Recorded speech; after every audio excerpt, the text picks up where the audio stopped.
This is not laser tag, I got a beam. Jungle boy, you know I'm smoking a And there you go, I'm done, right? I got my vocal sounding 10-20% better with me simply. And what is up, everybody? It is your boy Farai. Thank you once again for tuning in to another video. I've got a quick and simple tip to help you get 10 to 20% more out of your rap vocals. If you find your vocals really aren't, punching through, regardless of if you've added a whole vocal chain of plugins, then this video is definitely for you. So stick around, let's hop straight into it. Alright, so the technique we're going to be making use of is good old parallel compression. Okay, I've done 1 or 2 of these videos before, but I think it's more relevant than ever where beats are getting more kind of complicated and you really want those vocals to stand out. So just pay attention to the track. We will listen to it a little bit. This is from the melodic rap vocal preset. You can check it out, link in the description. I'll play the track, I'll mute it, and just pay attention to how much we can bring out of the vocal just by adding our parallel compressor. So let's get into it. Then let me have that. I just went shopping, Dior on my jeans. This is not laser tag, I got a beam. Jungle boy, you know I'm smoking the trees. Not getting money, it's just a pet peeve. Hop out, ayy, I just had a flex, right? I do this shit for the set, right? Just look at the logo, let's take. Then let me have that. I just went shopping, Dior on my jeans. This is not laser tag. Right, notice how when the parallel channel is muted, the vocal suddenly loses, it kind of loses its consistency, right? We turn it back on, we get that back. Then let me have that. I just went shopping, Dior on my jeans. This is not laser tag, I got a beam. Jungle boy, you know I'm smoking the trees. So let's hop straight into it. We're going to be making use of some different compressors as well. I really want to show you the settings that I'm making use of because I find that it's important. I actually learned this trick from Dave Pensado. I used to parallel compress using aggressive compression ratios, i.e. 10:1 ratios, 8:1 ratios, but that didn't really give me the sound I wanted. And once I learned that the secret is really in that kind of lower compression amount, 3:1, 4:1, with certain attack and release times, it like suddenly opened up for me, right? So essentially what we're trying to do is we are trying to just recreate our vocal again with a little bit of compression and then bring that back in. This is a very common technique used by many engineers. If you're on a mixing console, for example, I mix my main vocals on channels 1 and 2 on my SSL, and both will go to different compressors. One will be compressed a little bit more, the other one will be kind of the upfront vocal, and I just blend those two together, right? This is something I learned from engineers that work on SSLs. You can even just put it up on a secondary channel, bring that in to get some volume, right? You really get a nice effect, right? So as you can see, we're using the Avalon 737. This is a tube-based kind of line input compressor EQ. We aren't utilizing any EQ in this instance, but again, if you want to use a little bit of EQ, I would recommend using it before the compressor. That way you bring in the brightness, but then you still clamp down on the vocal. That way it's not kind of becoming this thing next to the vocal, right? You want it to blend in, because remember, our ears can't tell if there's a duplicate of the main vocal playing. We just perceive the overall loudness and tone, right? So that's really where your choice in compressor is going to make a big difference, right?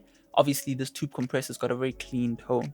Again, this mix is kind of, it's supposed to sound nice and lush, so we really wanted a compressor like that. But let's just say I wanted something a little bit more aggressive, right? I could go for a DBX 160. Again, this is a very clean compressor as well, so it don't really have that dramatic of an effect. Let's play that and see what it sounds like.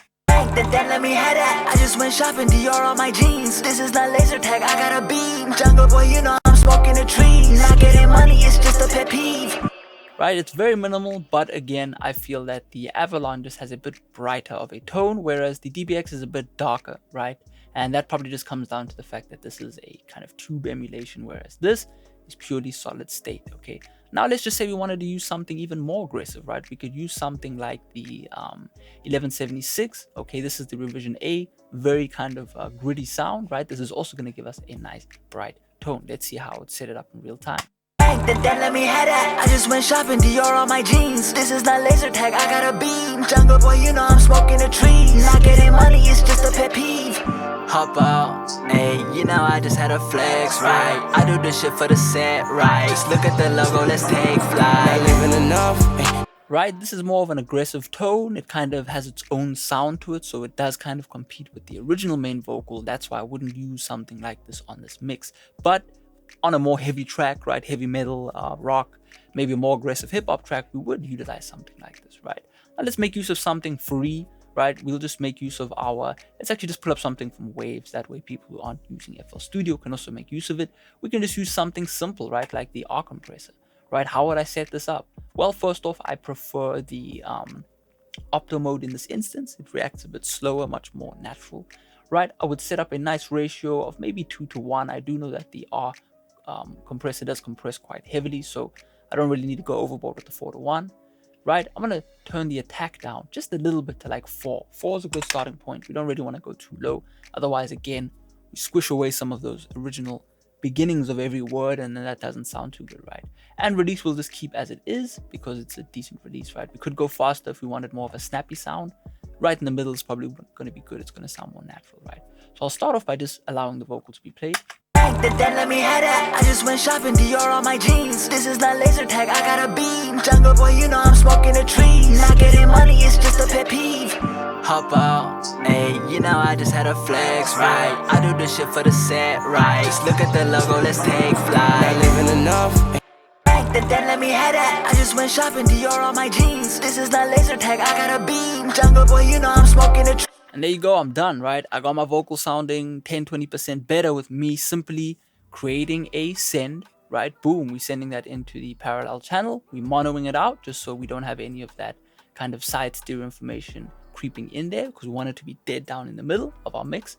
And then we're adding a compressor, and then we're just making sure that the compression is adequate, making sure that our output level is matched so it's not overtaking the main vocal. And boom, we get a nice complement to our main vocal. So simple and sweet. If you enjoyed this video, definitely make sure to smash that like button and subscribe. Again, this vocal preset will be found in the description of this video. You can also check out awesome links towards our vocal recording course, vocal mixing course, and vocal enhancer, all for FL Studio. The courses will work in any DAW. The theory is theory, man. It's where it's at. So, definitely have a good weekend. Check out in the next one. Peace out.